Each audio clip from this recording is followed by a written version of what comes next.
Hello, welcome to the YouTube channel Bachelor and Master English. This channel is dedicated to introducing, analyzing, describing, and simplifying the contents of English language and literature. The curriculum of English language and literature is the prime focus of this channel. Every day it is growing as a good platform of studying the syllabus of English courses at the colleges and universities.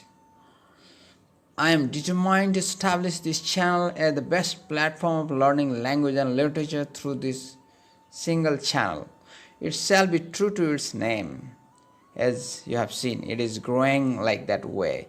If you are a new viewer or a regular viewer, please subscribe this channel and request others to subscribe the channel. Please like, comment and share this video as soon as possible. Today I'm going to talk about diction and style, these two terms from literature and especially from the glossary of literary terms. And first of all, let me talk about diction. Diction. The term diction refers to the choice of words in a verbal or literary discourse, especially with regard to correctness, clearness, or effectiveness. Generally, good diction includes the following qualities. Number one, the apt selection of the word for particular meaning to be conveyed. Number two, use of legitimate words accepted as good uses, excluding all solecisms, barbarisms, and improprieties. And number three, the use of clear-cut specific words. Formal, informal, colloquial, and slang are normally regarded as four grades of diction. However, slang is not preferred style in literary works. A writer's diction may be described, for example, as abstract or concrete, colloquial or formal, technical or common, literal or figurative. It may be drawn from a particular lexical source. Diction can have a great effect on the tone of a piece of literature and how readers perceive the characters. The widest scope of literary style is offered at the level of word choice, that is diction. One of the primary things that diction does is establishing whether a work is formal or informal.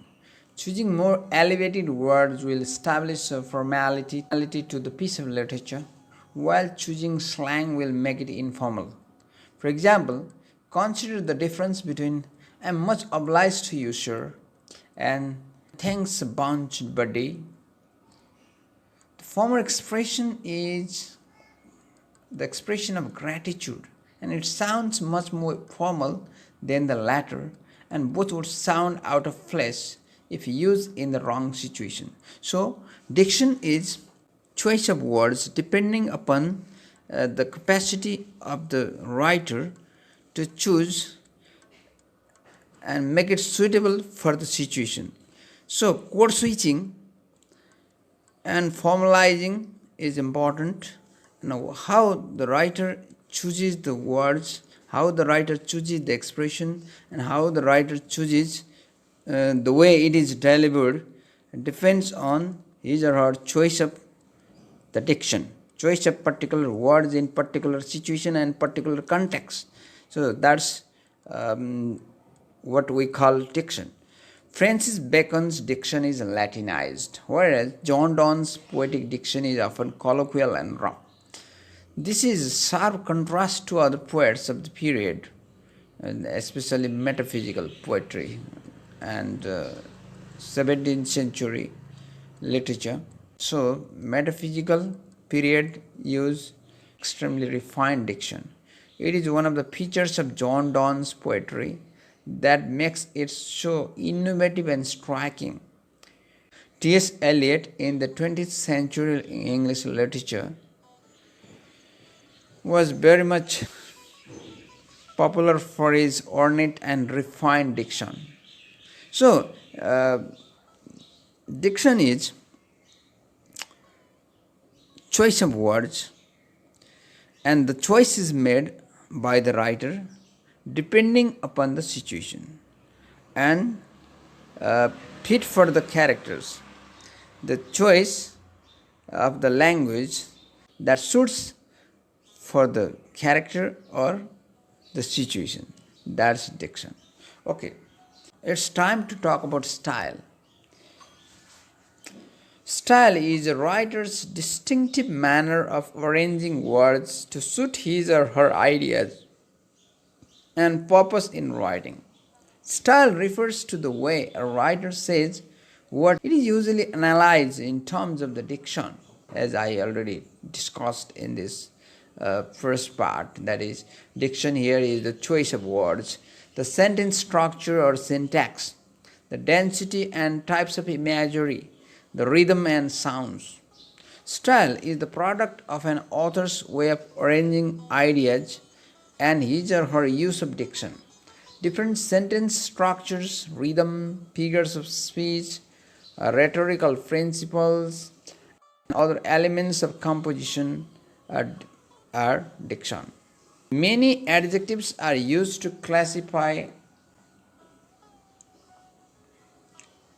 types of style, including formal, oratorical, comic, ornate, sober, simple, imitative, elaborate, dignified, sincere, artificial, and conversational.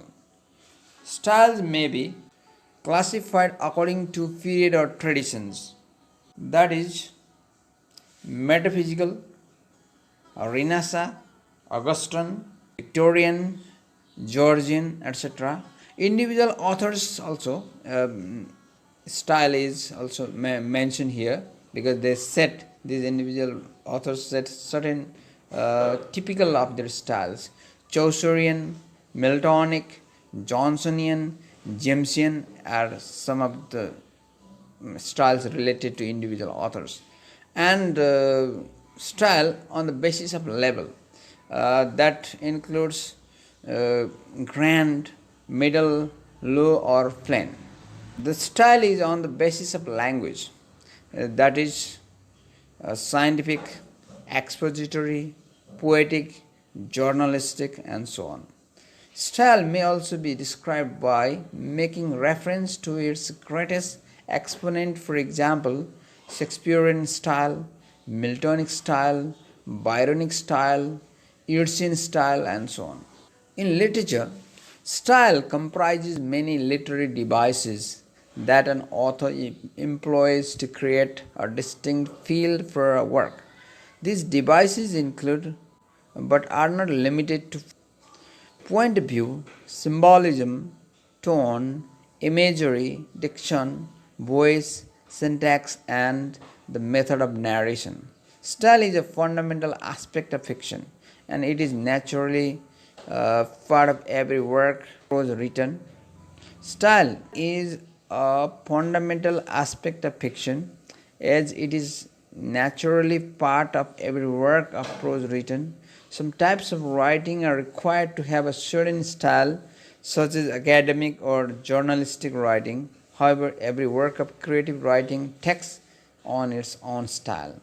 Okay, in today's class, we discussed about diction and style, choice of words, and the way the writer tries to deliver his or her thoughts or message. These are two terms that we discussed today. So how did you get it? I'm sure you got it well. If you have any queries, please put it in my comment box. Please subscribe, like, comment, and share this video. Thank you very much.